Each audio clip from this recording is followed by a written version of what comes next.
Mondays at the stick. From who's got it better than us to brick by brick. It's always the 49ers way, from off-season to game day. Yeah, we talk back. It's the 49ers Cutback.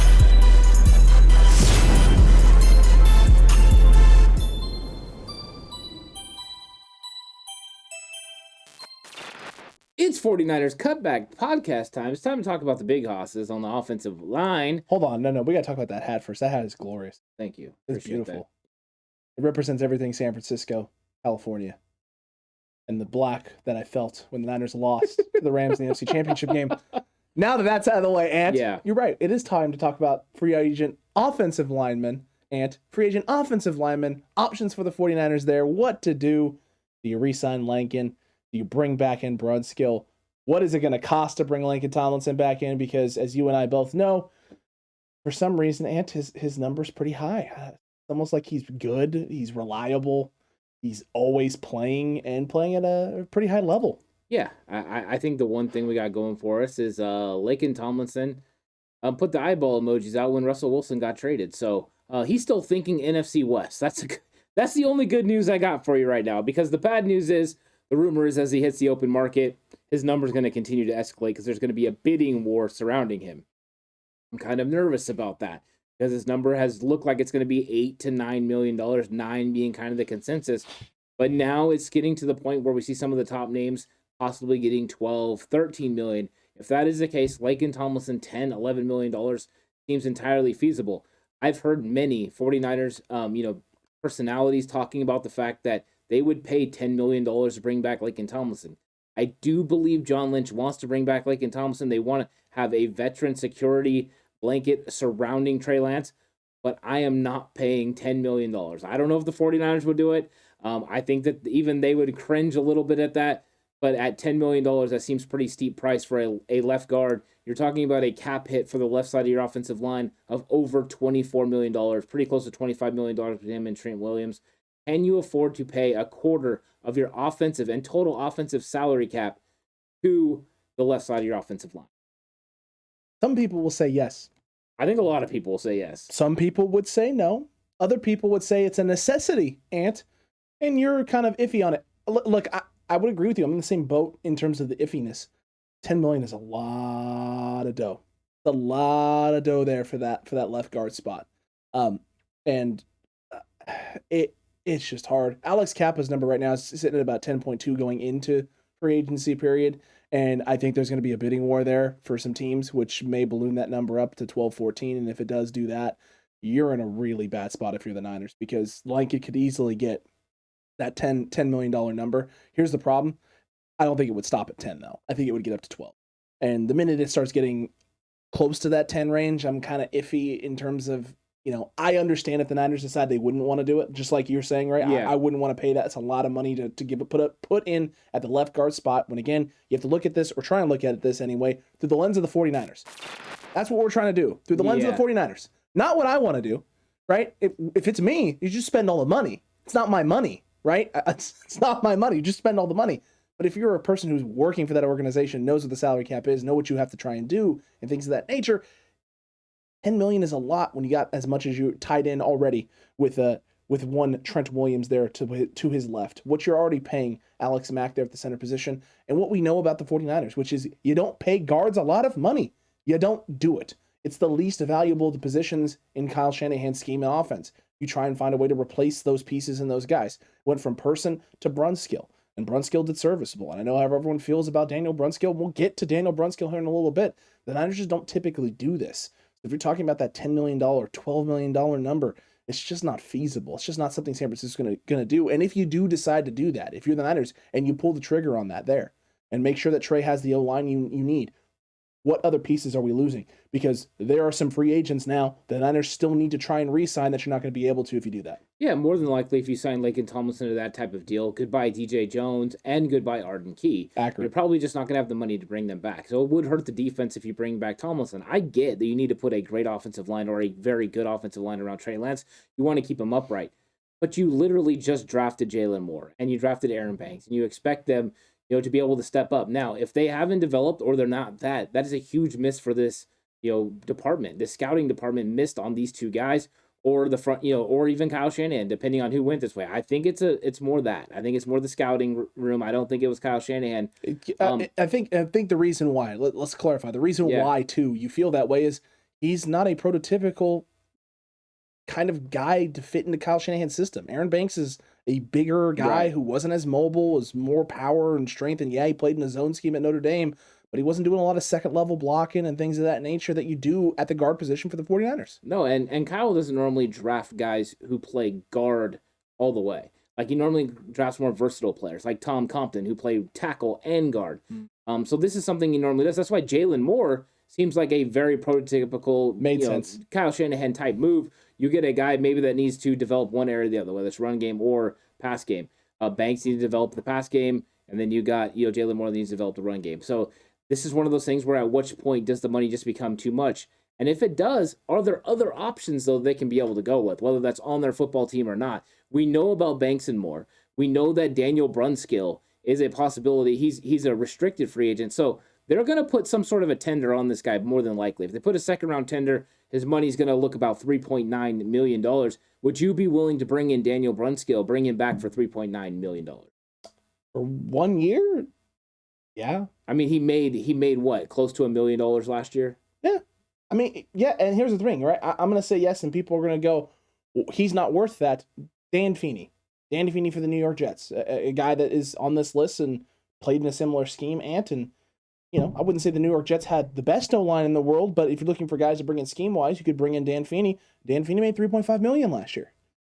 Daniel Brunskill making 3.9 is right in the wheelhouse of where guys are who have his credentials and things of that nature, who are pretty good in one area, have some moments, right? The bright flashes, and where he, literally puts Aaron Donald in his bed and tucks him in under his sheets and kisses his forehead goodnight and is like, I'll see you next time, okay, AD? We'll see you the next time you're here. We'll do this again. It'll be a lot of fun. And then Aaron Donald has nightmares and then lines up over Laken Tomlinson instead every time they play. Now, right?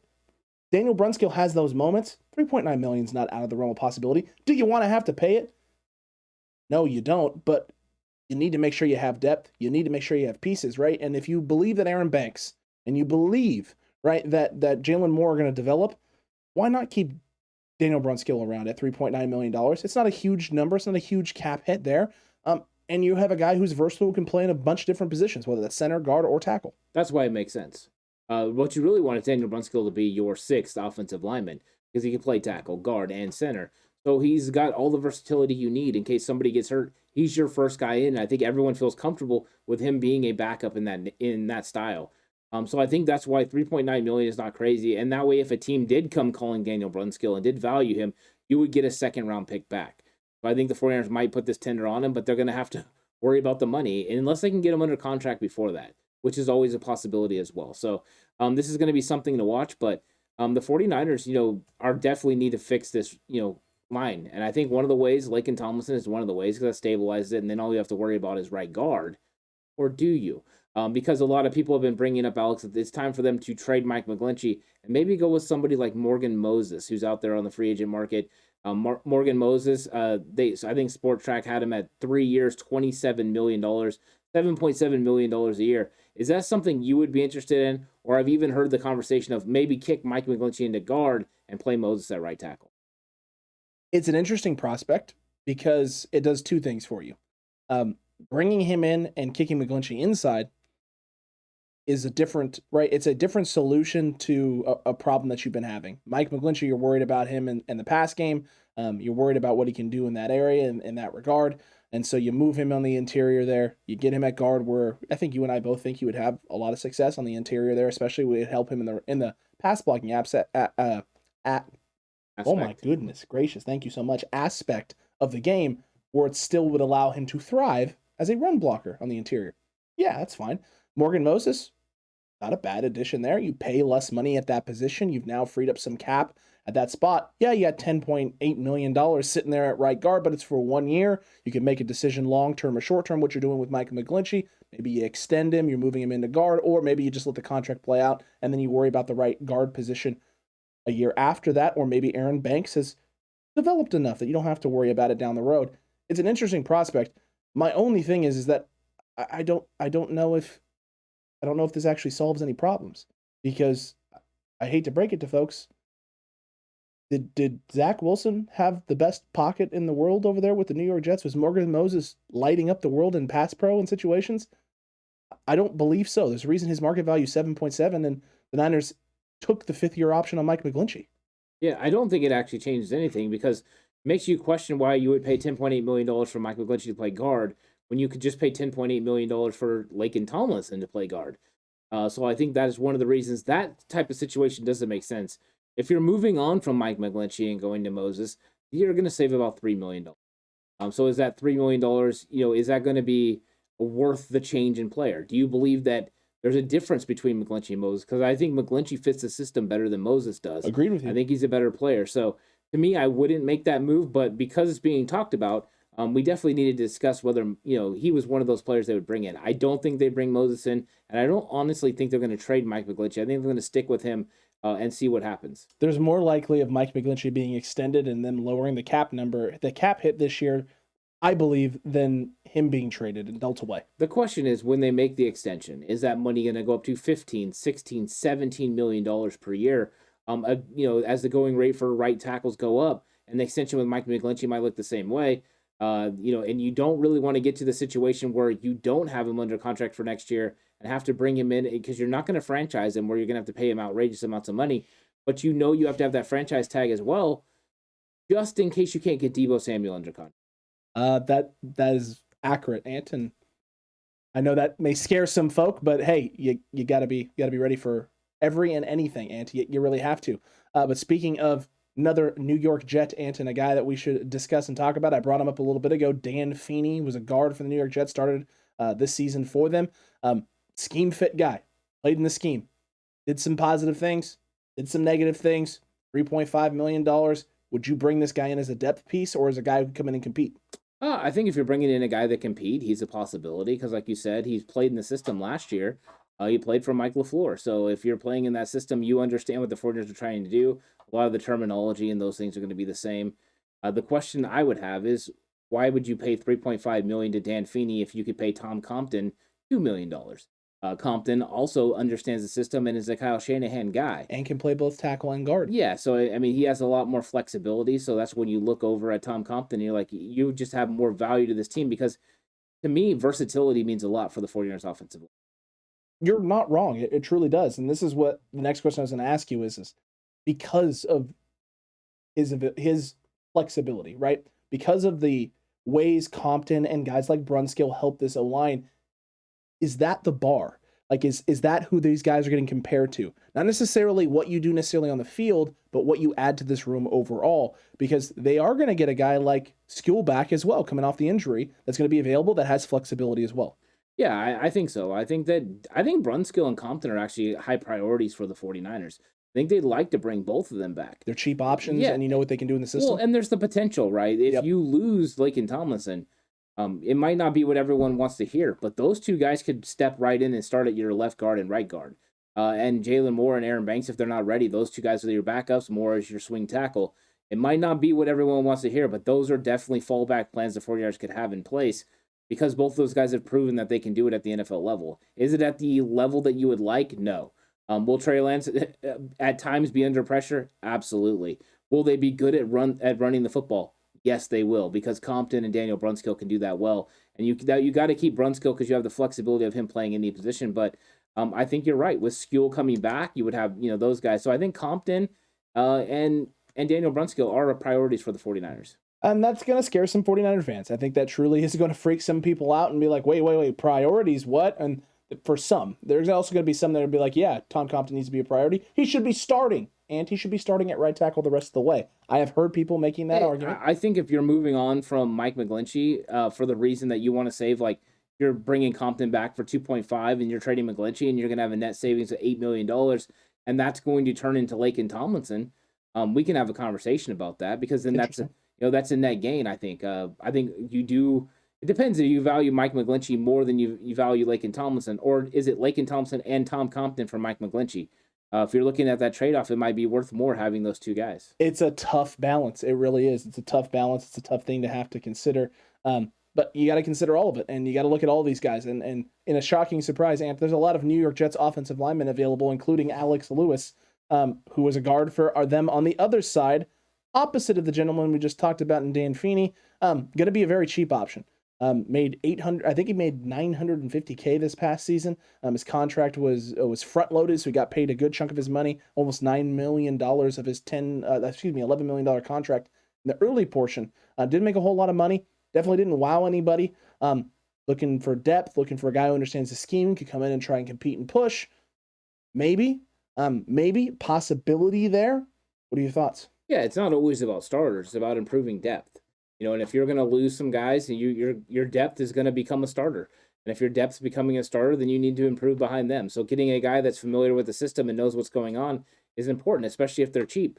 You bring him in, you let him compete with some of your young guys, and you probably are bringing guys in the draft as well.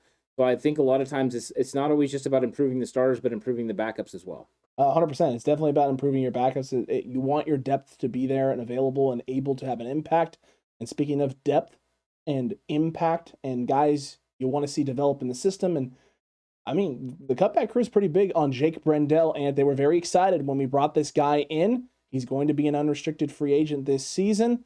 I think this is probably a possibility. He's going to be a cheap option, that's for sure. Yeah, being a restricted free agent, the Niners are probably going to have a good opportunity to bring it back.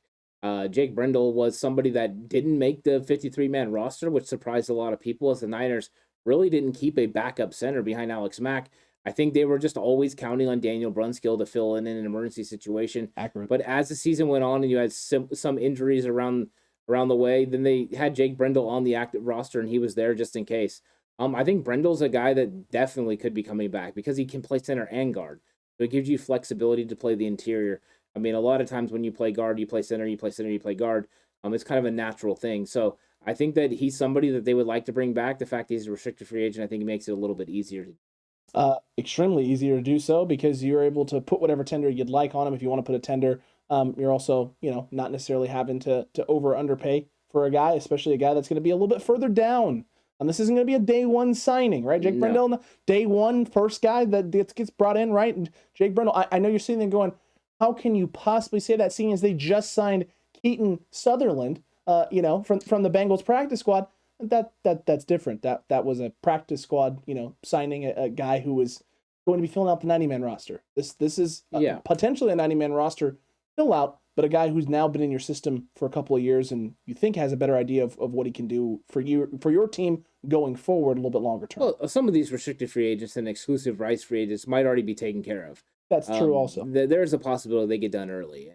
You get them done and you have, that's kind of like your housekeeping sort of thing where you get these guys done and then you know what you got to do around them. So I think it's a possibility, but if not, yeah, it'll linger a little bit. They'll slow play it.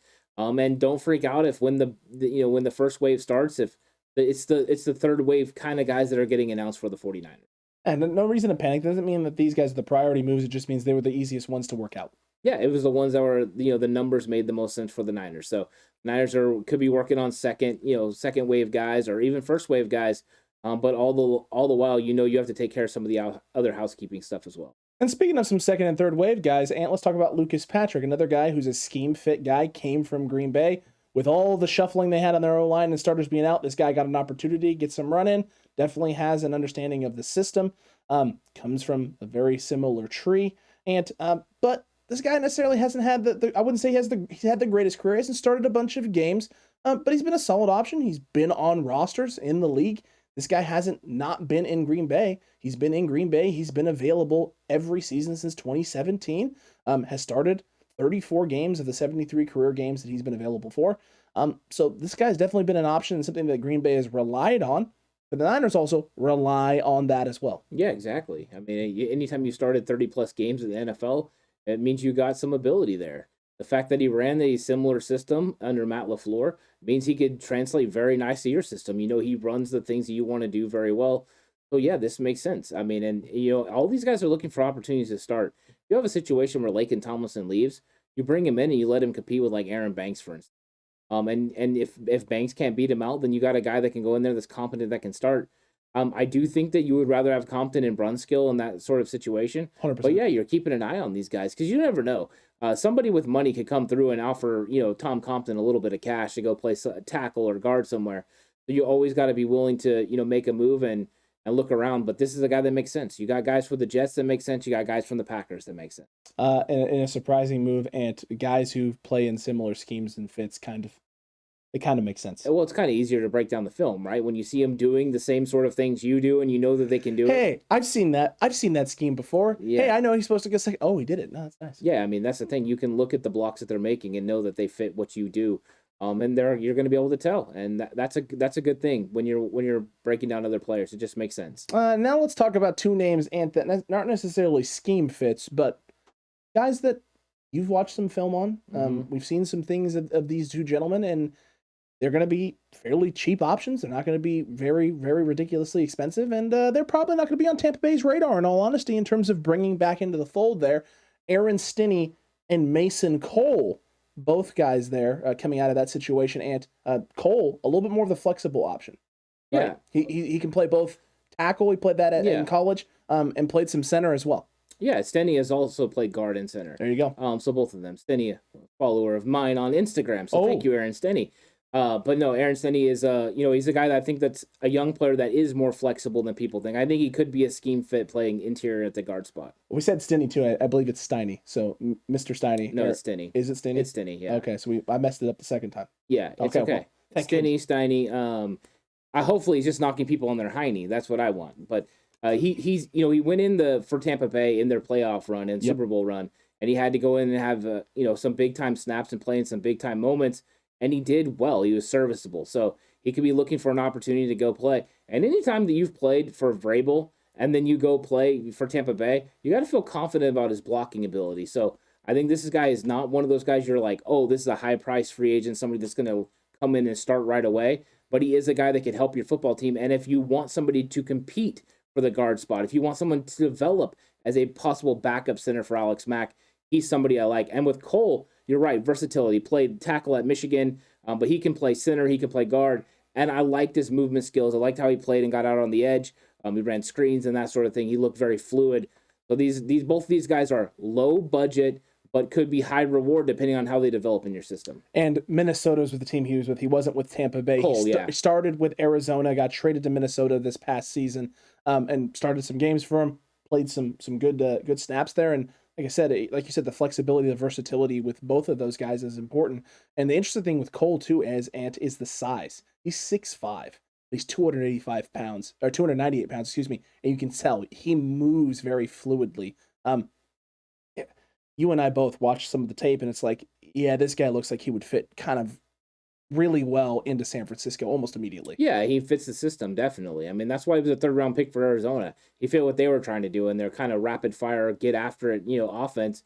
So this makes a lot of sense for the 49ers. I think he's somebody that you keep on your radar, and if you're not able to bring your guys back, you look at these other options. Or if you think that maybe one of these guys are a better option than one of your lower-level guys, then you bring him in. So, if Cole came in and you didn't bring back Brendel, I don't think that would surprise me in the least. No, not even a little bit. He's not going to end up costing a whole heck of a lot of money. Neither of the two guys that we just talked about are going to end up costing a whole heck of a lot of money, and both of them are still fairly young in their development, still have plenty of room for growth and fit the scheme in terms of versatility, what they can do with movement-wise. They're definitely not guys who are stiff and immobile, and they can move around and get up to second level and can be physical. So we'll see. We'll see what happens. We'll see if this is a direction with either one of those guys the Niners decide to go. If Forrester's sitting there going, get me both of them in here right now, let's do something with them. Or if they're just going to roll with more of the norm, bring back Laken, right, bring back Brunskill, bring back Brendel. Yeah, would you be okay if they just ran it back with the same sort of offensive line? Re-sign Tomlinson, re-sign Compton, Brunskill, brought back Brendel, and just rolled with the same crew. Would you be okay with that? Or do you think there needs to be improvement along that front line? See, there's a part of me, you know how I am about you need to do some things differently. You have to try and do some things differently. I'm okay with it if you think that Banks or more is developing, or if you think that Justin Skill, some way, shape, or form, is going to be coming into his own, coming into the mold next year and having a big impact as well, in some way, shape, or form, being able to take some pressure off the O-line. Is it my first choice? No. But would I hate it? No. I'm not going to hate it. Like, let's say, I'm just spitballing here, they brought back Laken Tomlinson. Okay. And then Banks did slide into the right guard spot. Would you be okay with Compton and Brunskill being the guys that come off the bench? Yeah. You'd be feeling really good about that line if Banks beat out Brunskill. Really good about that O-line if Banks beats out Brunskill. Because if Banks beats out Brunskill, for me, that signals a couple of things. Number one, they feel like he got himself to a point now where the mobility is not a concern, an issue, and he can dominate in the run game. That more so than Brunskill did, and that he's now ready to handle what the Aaron Donalds of the world are going to throw at you there on the interior. One more question. Yeah. Are you worried if Laken Tomlinson don't come back and Tom Compton and Daniel Brunskill are the starting guards next? A little bit. But Brunskill started the whole season last year. So your worry is Tom Compton. Well, I'm worried now that Daniel Brunskill, because we saw what happened against the Rams, right? Where Donald basically just goes away from Brunskill and they just keep him away because he can't handle it. The problem is that he's going to get everyone's best now, I would imagine, most of the time. I mean, it's going to be pick your poison on either side, and so you don't know necessarily where the weakness is going to collapse. Early on in the season, Laken Tomlinson was a stabilizing force with Trent Williams, where Jimmy basically knew that left side, no one's getting through. It was going to come from your center spot as Alex Mack was getting, his chemistry going with the rest of the group, and Brunskill. As Mack got his chemistry going with everyone else, the left side of the line, the only time it ever struggled where there was any sort of issue with Tomlinson was when Tomlinson was getting someone's best and a stunt coming as well on top of that, or maybe a blitz coming off that side as well. It was still most of the time coming from Daniel Brunskill getting walked back. You're going to tell me there's now a chance that he could get walked back from both sides? Trey Lance could? A little scary. Yeah, I think it's a little nerve-wracking. I just wonder what's going to happen with Laken Tomlinson. I think he's the biggest domino that has to fall. If he falls in the 49ers direction, I think it does secure that offensive line a little bit more. But if that money starts creeping up towards $10 million and the 49ers have to make a decision because they've put a value on him, we'll see. We'll see if he's willing to take a hometown discount or if they're just able to kind of work the salary cap so his number's not so big this year. But that's a lot of money to pay your offensive line. I know you have to have a good offensive line. Maybe you're paying him this year knowing that you can restructure Alex Mack and that Mack's going to come off the books next year and save you some money. Maybe that's another possibility. So I'm sure they're going to try to figure it out, but there's a lot of questions with the 49ers offensive line. Not a lot of questions, Ant, and what feels like not a lot of time to get them answered because free agency and the start of it is just around the corner. So Cutback Crew, let us know which of these free agents you like the most. Is it Laken Tomlinson at all costs? Is it do not touch Tom Compton and by any means, shape, or form? You don't care that Daniel Brunskill is going to be a cheap option and all that. Just not even bother putting a tender on him. Just let him go somewhere else. Let us know what you think down below in the comment section right now. And if we missed anyone that we should have been talking about, we need to be talking about all of these high-priced guys. Why didn't you guys bring up Ryan Jensen? Why didn't you guys bring up all of these other big-name guys? It's because the 49ers are not going to pay $18, $19 million for a lineman, but it's fine, especially at the center or guard positions. It's just not happening. But let's have this conversation with you. Let's talk about it. Leave those comments down below, and while you're doing that, don't forget to like and subscribe to the channel if you haven't already, and hit that notification bell. Yeah, I think let us know what you believe this offensive line should look like. What is the best case scenario for this offensive line surrounding Trey Lance? And make sure that it's actually can happen. It's a possibility. If you have a number of different ways to make it work, I'm interested to see what people say because I think there's going to be a lot of thoughts also on how Mike McGlinchey fits into that whole thing because Mike McGlinchey seems to just always be the topic of conversation around the offensive line. But would you pay him $10.8 million, or would you rather trade Mike McGlinchey and go ahead and keep Laken Tomlinson and figure out the right tackle position in the draft? I'm curious what people think. Or are you one of those people that's now starting to push Jimmy Garoppolo straight up for Quentin Nelson? No, there's no world where anyone. But I can't believe someone put it out there and was serious about it. Can't believe that I think every 49er fan ever would do that. No one is saying no to that trade except for the Indianapolis Colts. The Colts are laughing at that offer right there. We would rather run it back with Carson Wentz than give you Quentin Nelson straight up for Jimmy Garoppolo. Yeah, I think they were like Mitchell Trubisky on line 2.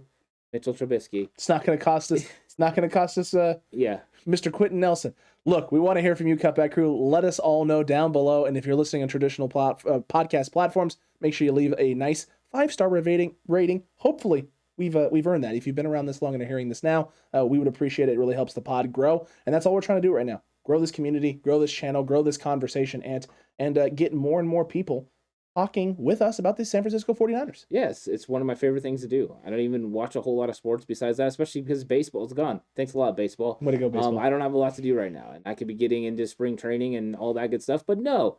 It's all about the 49ers, and it's all about this offseason, which is just about to get even crazier than it's already been. I'm excited for all of it. We're excited for all of it. We'll catch you on the next one, Cutback Crew, and until that time, stay safe. Remember, the right way is always the 49ers way.